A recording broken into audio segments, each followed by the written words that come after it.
Good morning, everyone, and thank you for joining us for FMT's GP Year-End Close webinar. My name is Lucas Darling, and I'm an account executive here at FMT Consultants, and I'm joined by our very own Dynamics GP Practice Manager, Chris Schofield. For those of you who aren't familiar with FMT, I'd like to just take a few moments to give a brief introduction of our company. Here at FMT, we opened up for business in 1995 and have successfully completed over 1,500 projects and have accumulated over 285 clients spanning the U.S. and into Canada. During this time, we've been able to establish ourselves as Southern California's leading provider of integrated solutions, and along with our 22 years of experience, we have grown to well over 80 team members located both in Carlsbad as well as Los Angeles. At FMT, we pride ourselves on our 5 core values, which we like to hold ourselves to every day. Those values are integrity, service excellence, collaboration, innovation, and passion. With a combination of talent, experience, and methodology, we are fully dedicated to the success of your company. We offer a wide array of services pertaining to ERP, CRM, SharePoint, BI, and Office 365. In addition to having extremely experienced consultants, we also have a dedicated help desk that offers ongoing training and support once projects are completed. Here are just a few of our clients we get the privilege to working with on a daily basis. I have put a link to our GP Year-End Close manual, which will be referenced in this presentation in the chat box. And now I'm going to hand it over to Chris, but before I do, if at any point during the presentation you have a question, feel free to type them into the comment box. We will be monitoring it during the entire presentation, and we'll answer them at the end. Thank you. Chris? Great, thanks, Lucas. So what we're going to do today is go through the year-end close process.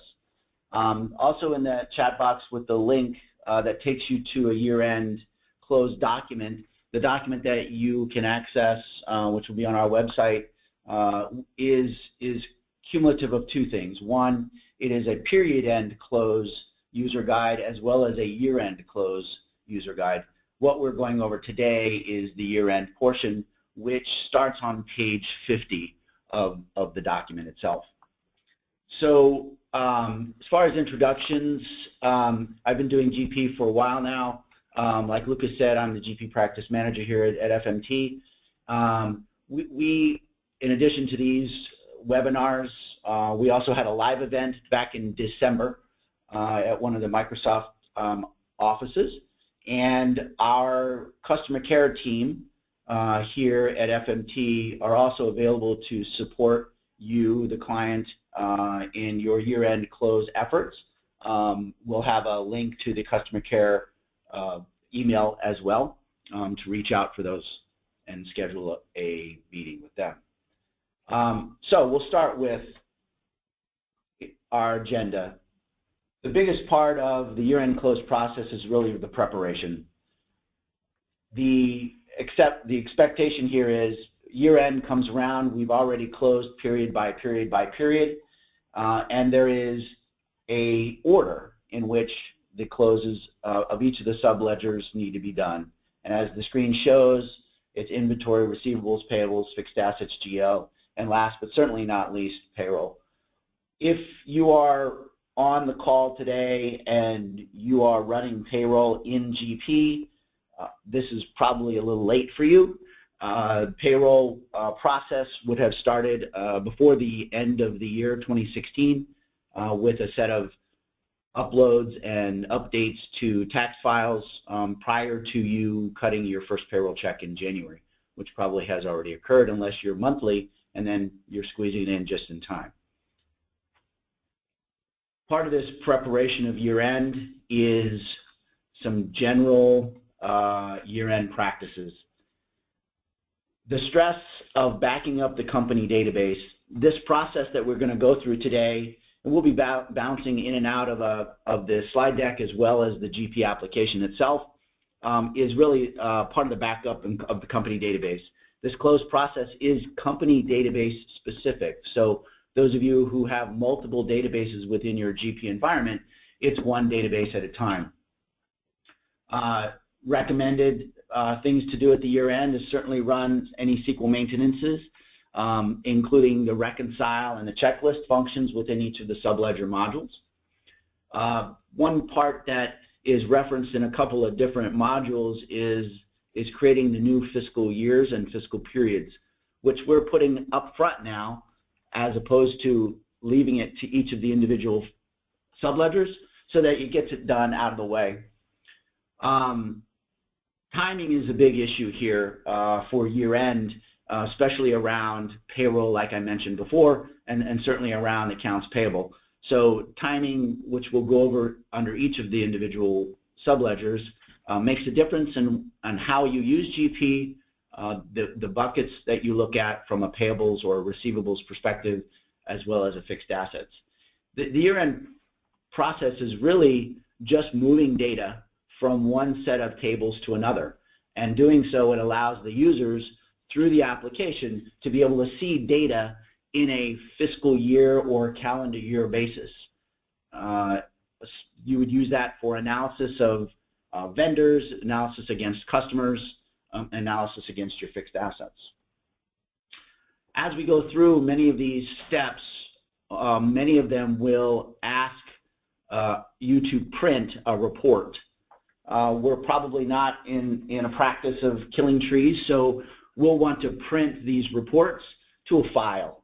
We'll show you how to do that if you don't already know quickly through these steps.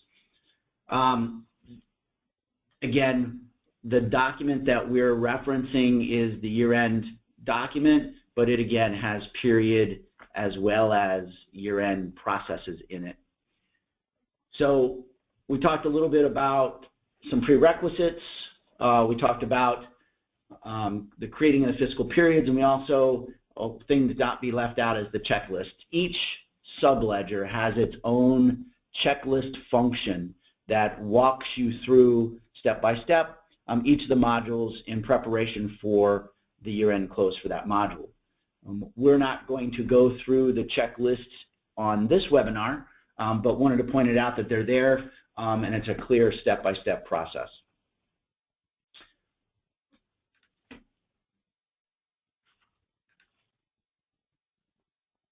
So again, back to that modular closing order: inventory, receivables, payables, fixed assets, general ledger, and then payroll. So inventory. Inventory, one of the most important parts and subledgers of the GP system, especially for those folks who are a distribution client. We know that the inventory module touches almost every single module in the system and is the reason why it is done first. Again, recommendation is reconcile inventory quantities. We're going to complete the inventory physical count and post any of those adjustments. And then we go to the close the year function. Only close the year end. We transfer those summary current year quantities to last year. Again, we'll hear this over and over again when we talk from each of the subledgers of moving data from an open table to a history table or from a current year to a historical year. This also will update the beginning quantities of those specific items in those specific sites and bins if you're using multi-bin. It'll zero out the quantity sold for that current year, and there's some options at the year-end close for inventory to remove discontinued items and or update standard cost. If the clients on the call are concerned or interested in updating of standard costs or are not on standard costs and are average or perpetual, then feel free to reach out to Lucas or myself to get some assistance on that change. Updating a standard cost is one thing, but if you're going to change evaluation of your inventory, that's a different effort, and we don't recommend that being done at the year-end close time. If we jump in to GP and kind of show, we talked about that fiscal period setup. This is the fiscal period setup window. You can see in the drop down here, it's got the multiple years of business, and in 2017, we would have created the new periods. In this case, this is a calendar year. We're in a Microsoft Fabricam, which is a sample company database. So we'll see the 12 months there. So creating this period, these periods in this fiscal year setup is important to process in advance. You'll see it again come up as you read through the documentation. If we drill into the inventory and we look at the areas where we would be doing some reconcile under the utilities, right? We would do the reconcile, either all items. We also, here's the standard cost efforts associated to this. A lot of prerequisites, again, are required for inventory prior to closing. Under the routines, you will see the year-end close window and function, and here are some of those alternate items that you're allowed to do during that year-end close. Again, discontinued, selling lot attributes, sold lot attributes, and then removing those receipts and cost change history to the prior year, and then you can select the year here. Here's that update, that standard cost item. Certainly can do that. We recommend that you manage and reconcile or identify standard cost changes probably as a separate step instead of waiting for the inventory year-end close function. Our statement up front, which was about backups, the recommendation in the document is backing up prior to each of the modules year-end close process, and then even backing up after. In many cases, clients will be going through this year-end close process, one subledger after another, after another, after another, in a continuous process. Some clients do inventory and then one day, and then payables the next, and receivables the next, depending on their year-end and month-end processes. They may not do it in a continuous time. Regardless of which way, we certainly want to recommend a backup before you start each module, and certainly at the end when you're done, and prior to the general ledger close as well. So again, backups, many folks who would be performing this year-end close may not have the ability or access to do SQL database backups themselves, so make sure that you reach out to your IT folks for support. I will say also that these steps require a single user of GP, which means you got to kick everybody out of Great Plains while these year-end processes are being performed, and in most cases the SA or system administrator password is required. Some clients may get around that requirement by having a little bit more of a sophisticated SQL security assigned to a specific user, but in most cases it's the SA password. So from an inventory perspective, we talked about some of the prerequisites. Certainly this is the inventory year-end closing window. Again, we talked about doing a physical count prior to and making any of those adjustments, and certainly that reconcile function and check links.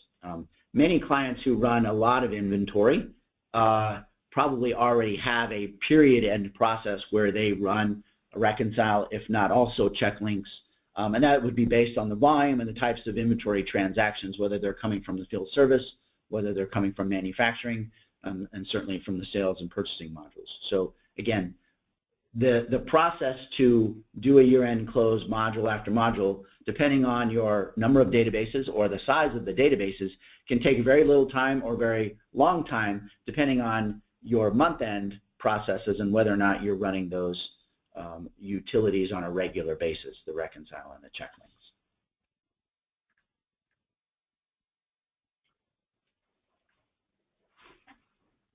As we move from the inventory module into the receivables, again, receivables as well as payables has a concept of fiscal year and calendar year, and both have a little bit of separate requirements.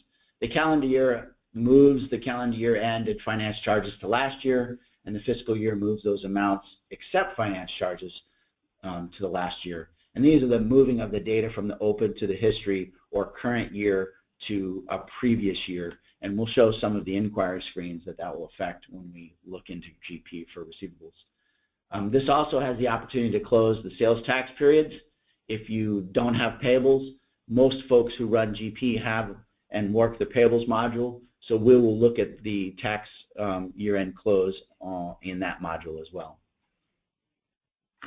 From a receivables perspective, some of the other things to consider is running your paid transaction removal as well as the aging process. Again, two other processes that would normally be run and recommended on a period-by-period basis. And again, receivables, no different than inventory or the other modules, has its own set of reconcile and check links functions. Depending on how much of the receivables module you all are using, we certainly will want to touch on the finance charges, commissions if you're running the commissions function within GP, sending out customer statements after the last set of invoices for the year have been posted, customer invoices, and then move on to the receivables management close function. Again, those tax years certainly can be run on the receivable side, but we'll show a little bit more depth on the payable side. So if we, again, look at GP from a receivables perspective under the sales series, this screen we have the reconcile function here under the utilities, and again under the routines we have the, bring this in so the picture we can see it, we have our aging function, the finance charge function, certainly running of statements, and here's the paid transaction removal. Again, paid transaction removal, probably one of the least understood functions within the sales module, if not the whole system of GP. It really doesn't remove anything. It moves payments and credit invoices that are fully applied to history. Just like the payables module, when you cut a check to a vendor payable and print and post that, it automatically moves to history. In sales, one must run the sales transaction removal process to push those transactions to the history tables. Advantages and disadvantages of paid transaction removal. It has a direct effect to the customer statements. So once transactions are moved to history, and they would be moved to history if they are fully applied, credit memos, invoices, or payments, then they would no longer be available to show on the customer statement. So in a case where the customer statements are printed to show only open or unpaid transactions and send that to their customer, the paid transaction removal runs just fine. If your intent is to show to your customer on a period-by-period basis all of the customer invoices to them and all of their payments that they've made to you, applied or not, then the paid transaction removal process would not be a tool for you to run. The options here, you can see the different kinds of sales transaction types, NSFs, voids, waived, paid transactions, and checks, and a couple of different cutoff dates which you can use. In this case, our cutoff dates would be the year-end 12/31/2016. Of course, in addition to those processes, we have, again, the year-end close window. All of these year-end close windows are relatively simple, and they're very similar from module to module to module. In this case, you have an option of closing all, which is the fiscal and or calendar. So those folks who have a fiscal year of something other than calendar, this effort here would be the calendar year only. If your calendar and fiscal year align for January through December, you can click the all button. This information here shows you the last closing date of fiscal and or calendar and whether or not you want to print the report. Again, in this database that we're using, you can see that there has not been a year-end close process in this specific company database. Normally you would see last year's information here.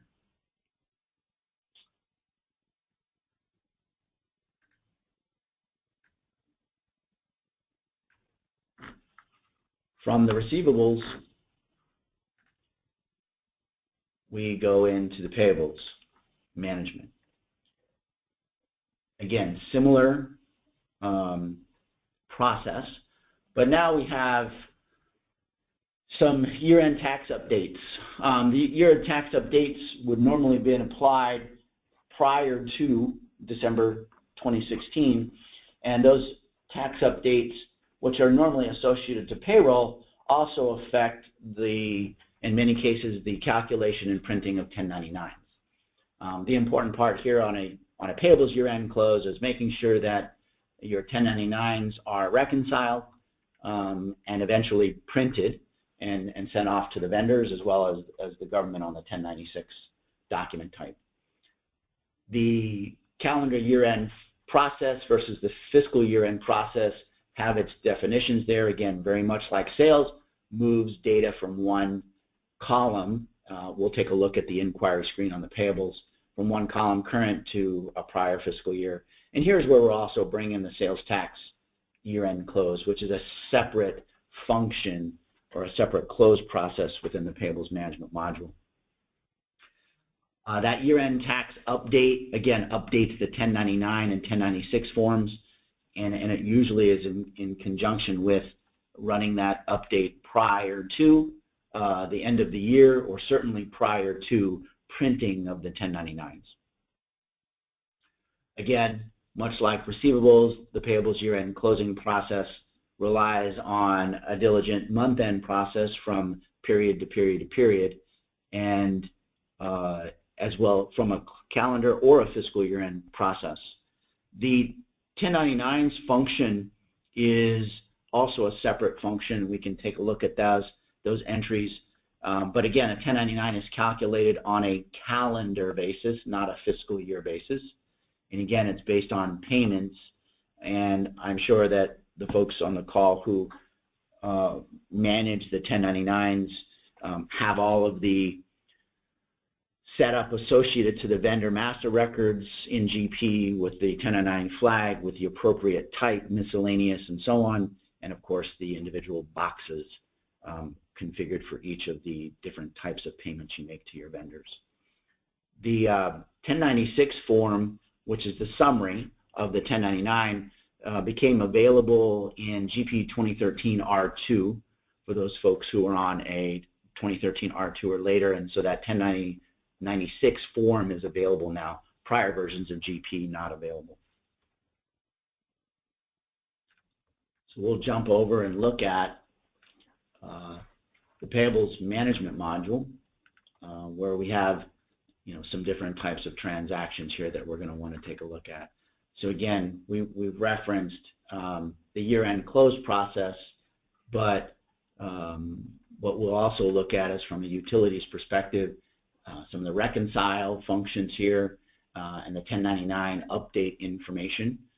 So if I click on the 1099 update information, this information allows me, or this window allows me to run a process that shows me all my 1099s, the types, and the tax boxes associated to it.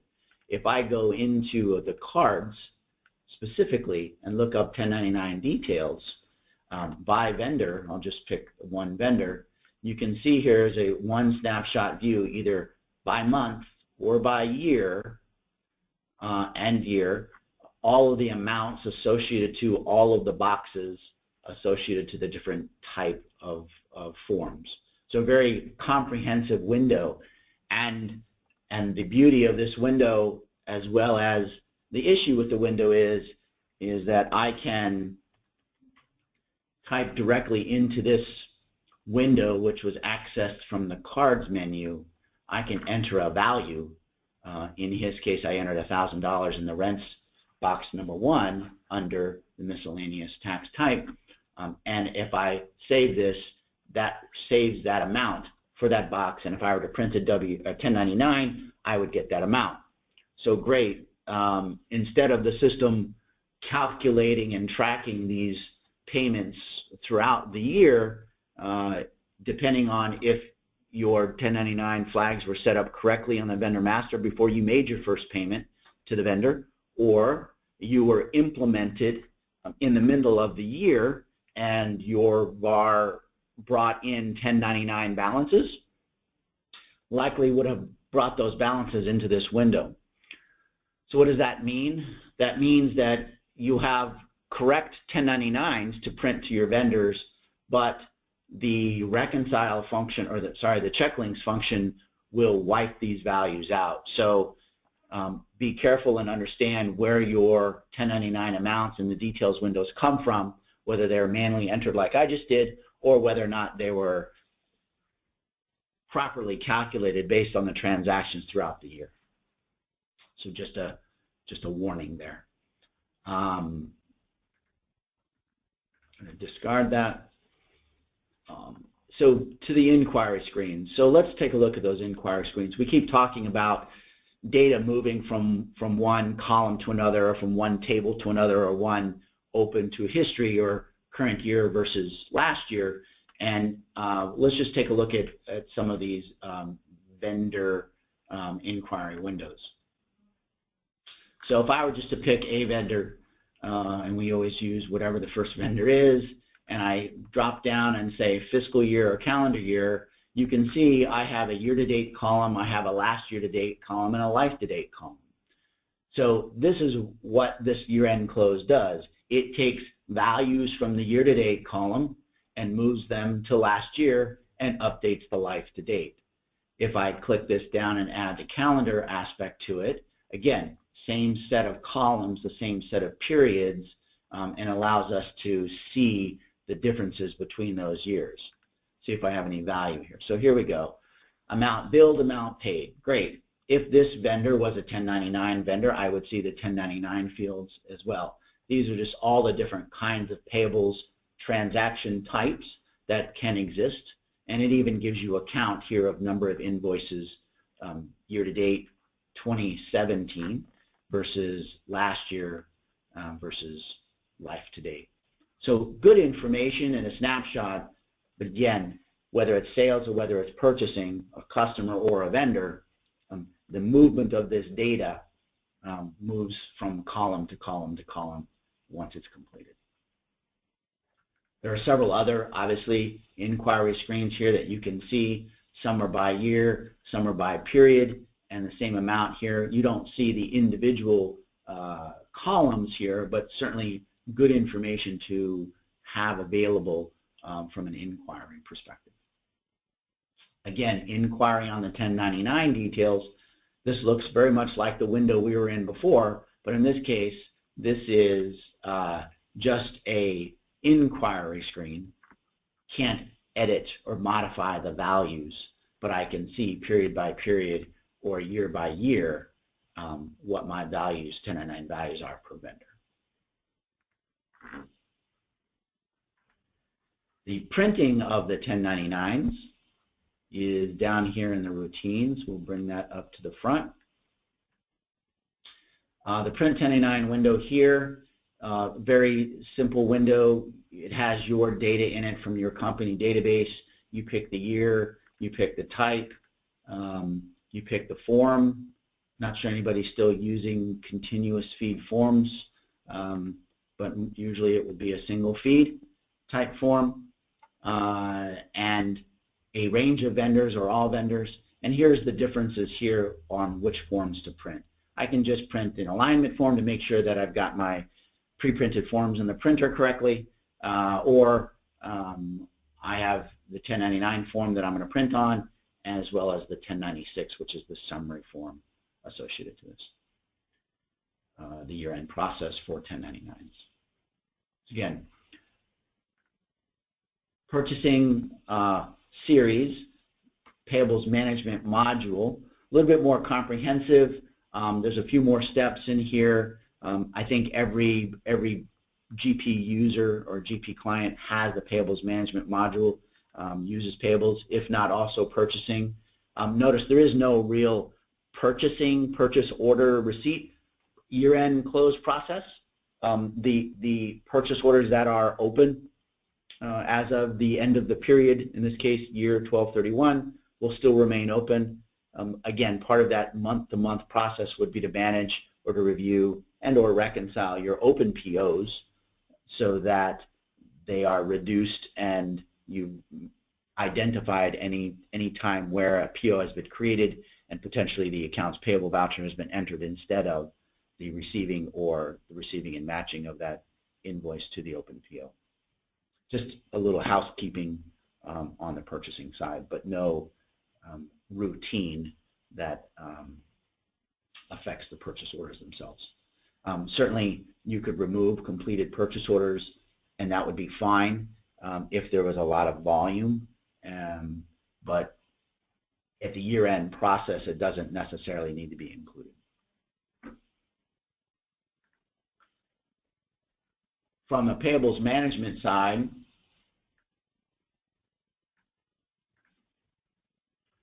we move to the fixed asset module. Again, as we all know, the fixed asset module or functions are really stored or kept in the financial series or the financial module, and they are a subset of the financial module. It has its own year-end close process in addition to the GL close, and for a couple of good reasons. One, the fixed assets, as it is a subledger by itself, has a set of records that also, again, have this kind of concept of current and prior year with regards to the asset value, the net book value, and the depreciation amount. So again, it has a year-end close process, and much like those other modules, still require those prerequisites that occur period by period, running the depreciation on all assets through the last day of the fiscal year, processing that and running that GL routine, the GL posting routine, which occurs just after the running of the depreciation.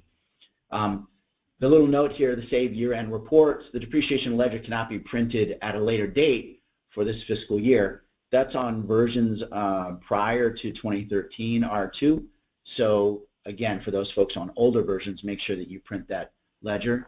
For newer versions, we know that there have been enhancements in the fixed asset modules as well as some of the other modules to be able to print some of these year-end valued reports separately at any given time through the reports menu. The perform year-end close, again, describes, clears the year-to-date maintenance and depreciation amounts, the cost basis to beginning year, life-to-date depreciation is copied, and then any salvage value is copied to the begin salvage value. Again, describing the movement of the data from one table to another or from one table to another. Some of the things to think about during the fixed asset process is, and we alluded to it at the beginning of the presentation, was the concept of building the calendar.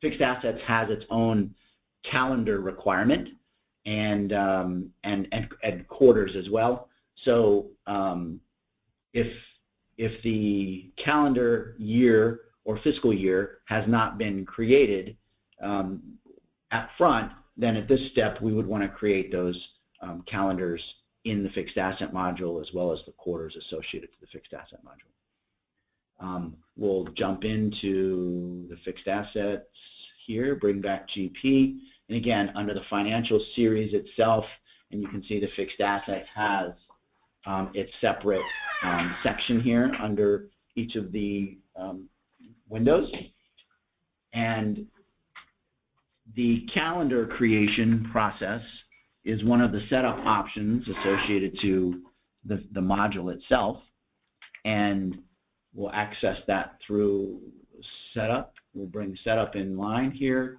and you can see the calendar down here. So the calendar IDs have can be called default. Again, a calendar ID does not have to be one per year. It just has to have one that you can toggle through each of the years.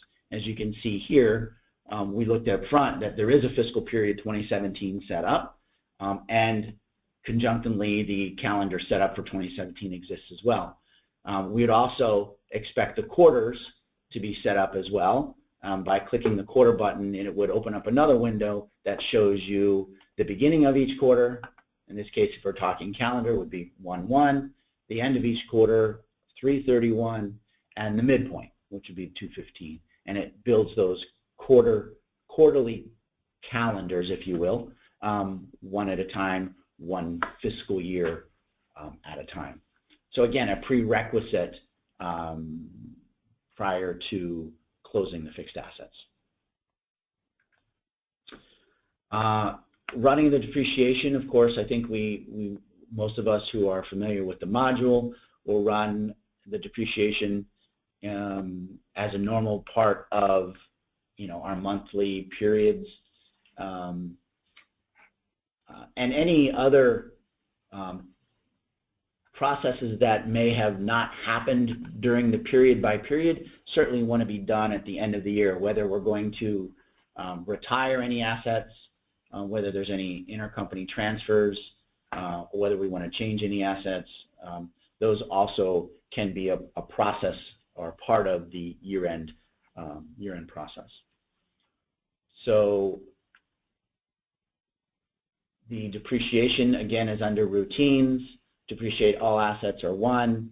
Here's that GL posting, and then here is the year-end function itself. Again, a very simple window, and as you notice, what you are selecting is the book, right? It is the book. So you want to select the book that is the book that posts to your general ledger.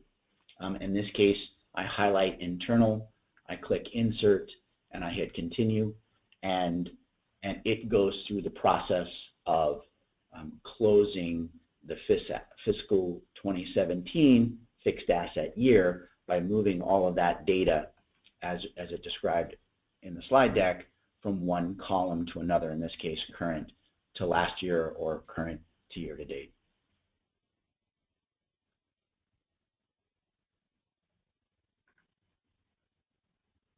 The fixed asset year end, again, reliant on the period by period process, and again, all of the modules that we've talked about today really the ease of a year end becomes simple and easy when you have a regular period by period or month by month closing process where you're touching all of these modules and performing some of those reconcile and check links, in many cases functions.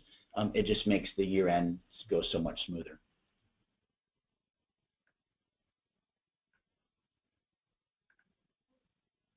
From the fixed assets, we end up with the general ledger.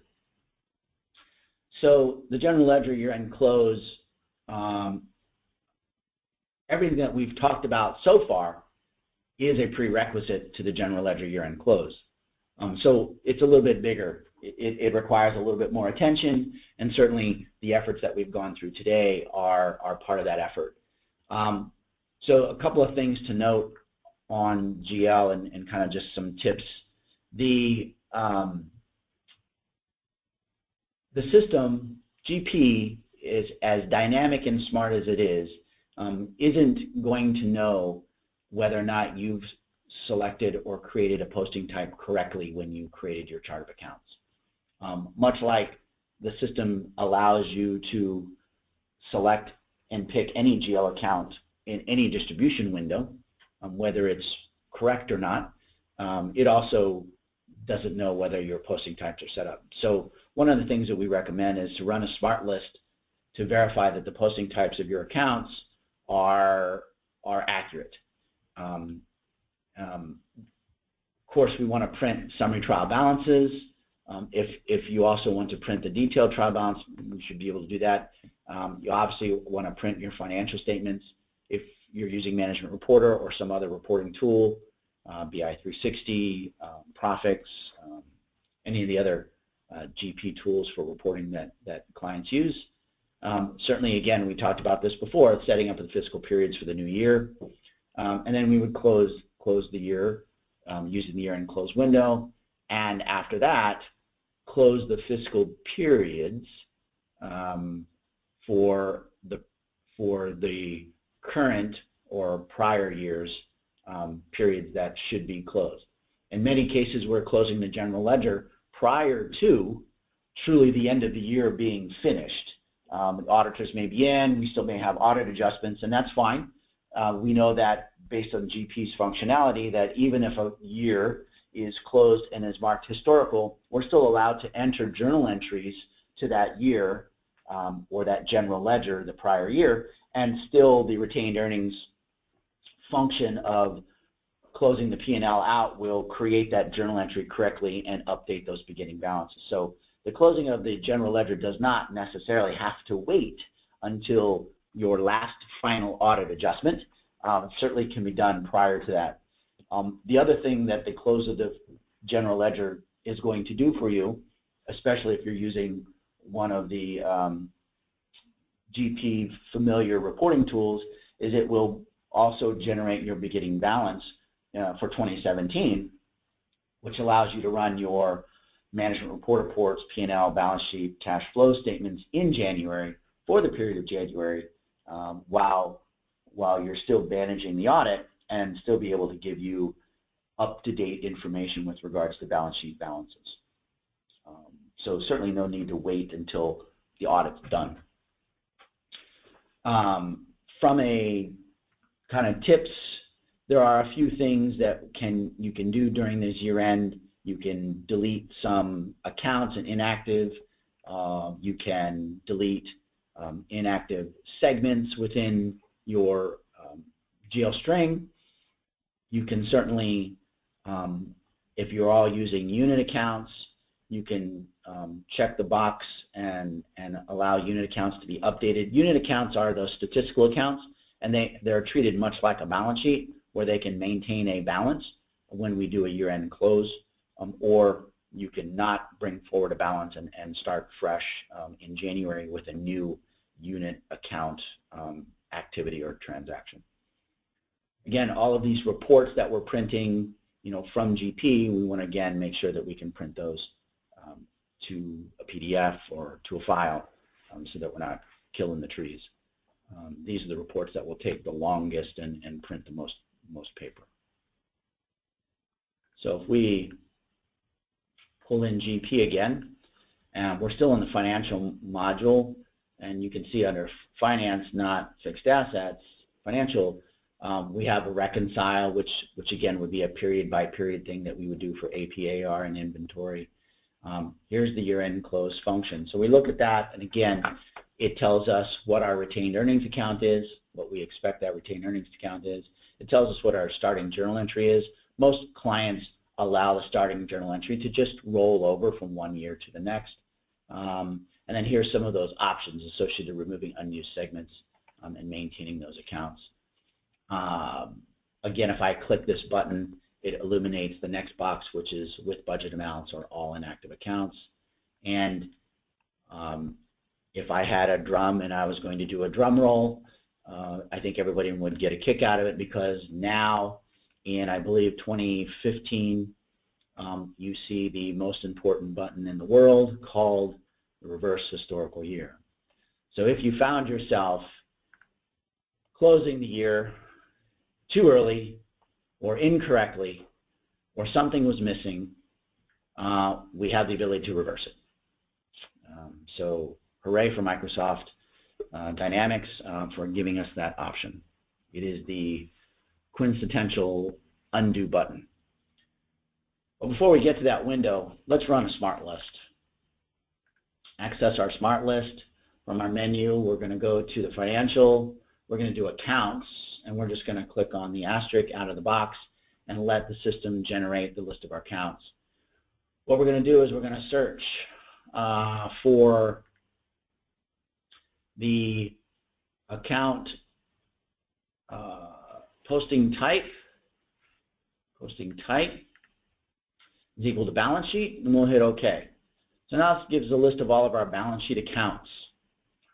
If we look through our balance sheet accounts, and if we know what our GL account structure is, a standard or regular GL structure would be, in this case, this sample company, the middle segment is the natural or main account. Ones would be assets, twos would be liabilities, threes would be equity, with the balance of 4s through 9s would be P&L accounts. So as I scroll through here, do I see any accounts that begin with a 4? Well, certainly I see some here, some here. So the question would be, should I have a sales account, i.e. a revenue account, be a balance sheet posting type? In many cases, probably no.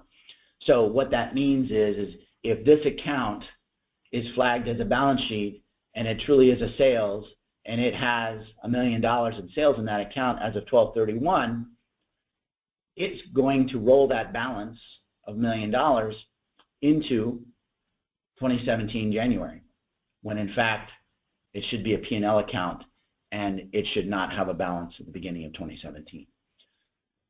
The opposite can also be done. You can, instead of search on posting type equal balance sheet, do P&L, do OK, and look for any balance sheet account, main accounts that you would expect not to be in the profit and loss. So if I click on the account number column, it will sort by those fields, and I see 4s, which are sales accounts. I see 5s, 6s. So I don't see any balance sheet accounts that look like they are the wrong posting type of profit and loss, but I did see some balance sheet accounts that look like they have the wrong, P&L accounts that look like they have the wrong setting. So that's a check that you want to do prior to clicking that button and closing those years, is make sure that these accounts are set up correctly. The other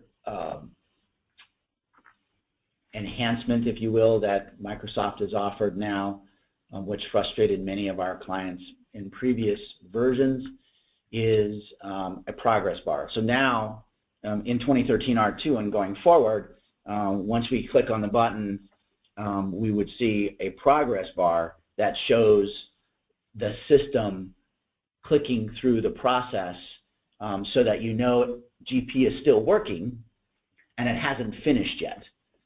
Once that progress bar finishes, which I think is green, then the menu items at the top illuminate, and you know that your year-end function is done.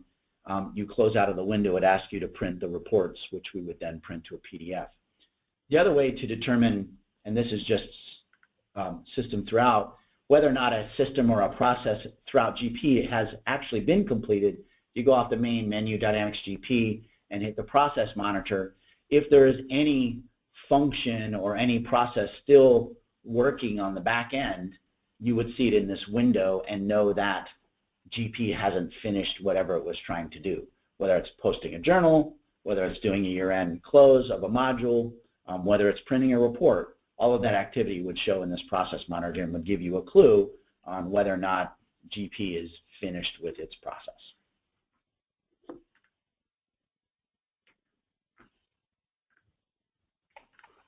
So smart lists, very handy, especially during year-end and reconciliation time.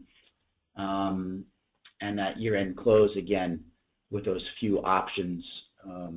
Many clients tend to manage the GL and the segments separately and don't wait for or allow it to be a process at year-end, and they manage that period by period prior to the year-end close.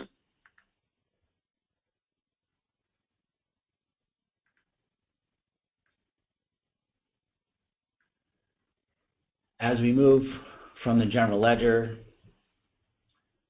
to the final module, the all-encompassing payroll. So again, like I mentioned earlier on in the webinar, if this is the first time that you're thinking about payroll year-end close and you're running payroll in GP, you might be a little late. So maybe this is good information for next year. But the process is all about timing of the year-end updates that Microsoft provides, the verification of W-2s, the year-end wage file that's created to print those W-2s from, and then the new tax updates for the next year. Every year we know that at the end of December there's potential of tax laws changing depending on who's in office, and that's a conversation for another day. And all of that can affect ERP systems in general, specifically Great Plains, with what a W-2 needs to look like or needs to include for the current year, 2016 ending, and what the next year's tax implications are for 2017.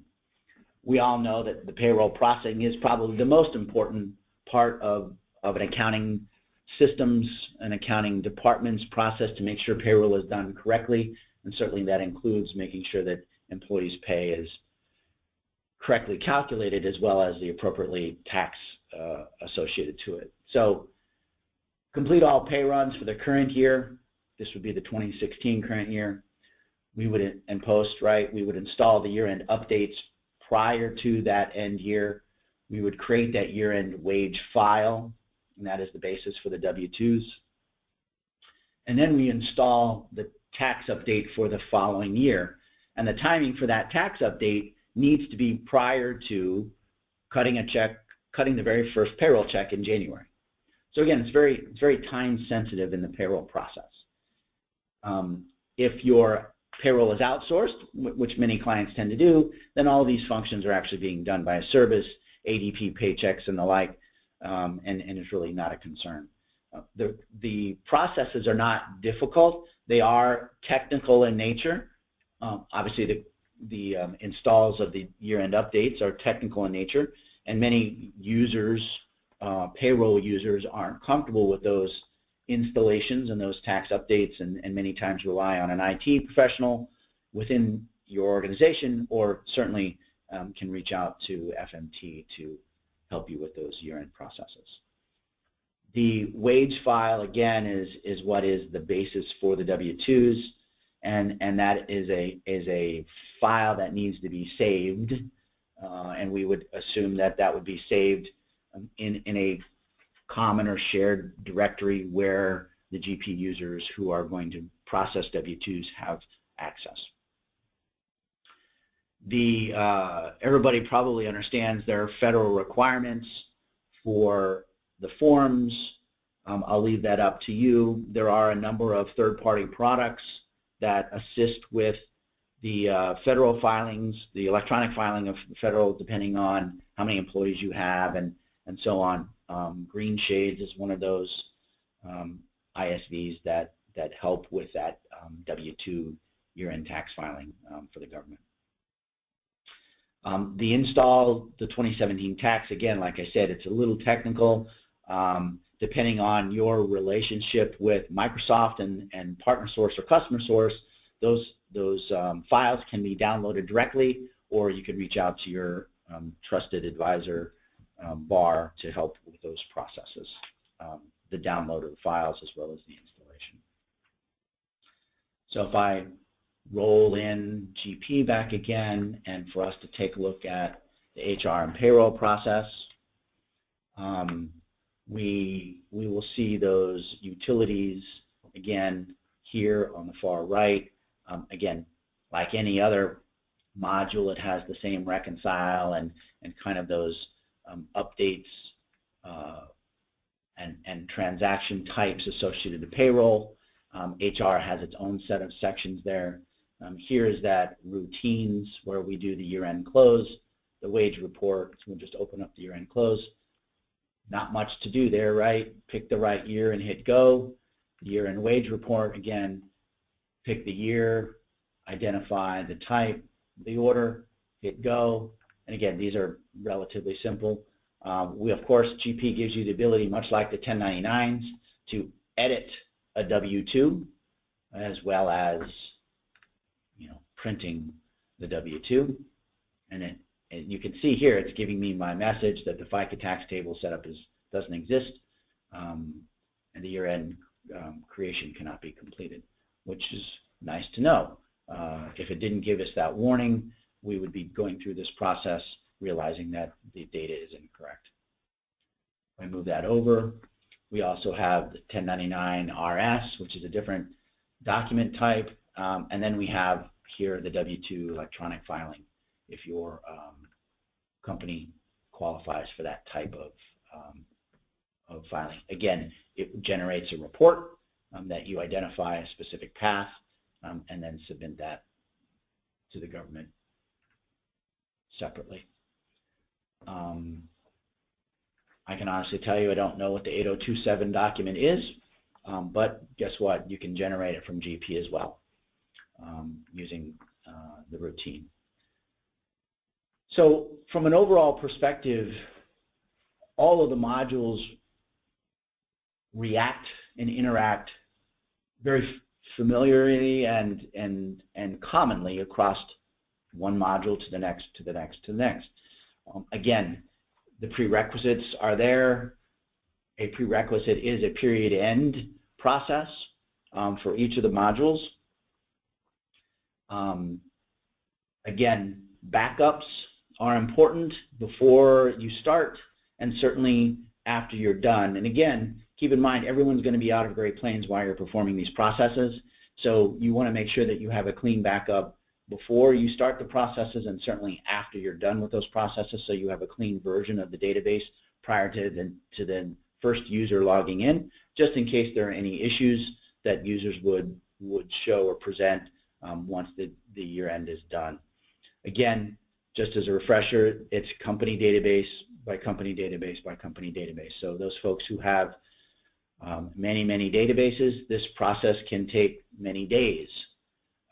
For those of you who have one database with a few years of data, this whole process that we went through, if you were to do it yourself, would probably take less time than the actual webinar today actually took. So again, if you have any questions, now's the time. If you've been populating the chat window with Lucas, we'll take a look at those questions now. Again, reach out to FMT if you have a need for support, whether it's a year-end process, whether it's a tax update for payroll. We're here to support you folks as much as possible. So we do have one question. Yep, it's right here. If there is a module / subledger we don't use, are we still required to close the year? So the answer to that is no, you don't. If there is no activity in the sales module as example, or you don't actually process fixed assets in GP, no, there is no requirement to close that year. If and when we help you decide to start implementing a module or a function, we will take into consideration the beginning balances for whatever module you are implementing, whether that be fixed asset sales or otherwise. So no, it's not a requirement. And we got one more just came in. Can you post an invoice to the AP aging after you have performed the year-end close? So process an accounts payable transaction to the subledger for a fiscal year that you have already closed. The technical answer is yes. We don't recommend going back to the subledger of a closed year and performing those transactions in the subledger. We would only recommend doing that at the general ledger. So go back 1 year of the closed year and perform GL entries, but not the subledger entries. The difficulty becomes, whether it's a payables or receivables transaction or even a fixed asset, is the data has already been moved from those subledgers, right, from the prior year to the current year, and so that transaction would be missed. So even though you were able to post it, that AP transaction as an example to 2016, it's not in the 2016 cumulative bucket because that bucket has already been created, if you will, during that year-end process. So that's why we only recommend the journal entries. All right, now let's say it wraps up the questions. Everybody, thank you for joining us today. If you have any other questions, we'll be following up with all the attendees, so feel free to ask at that time. We truly appreciate you taking the time out of your day to join us, and we hope to see you at all our future events. Have a great day. Thank you.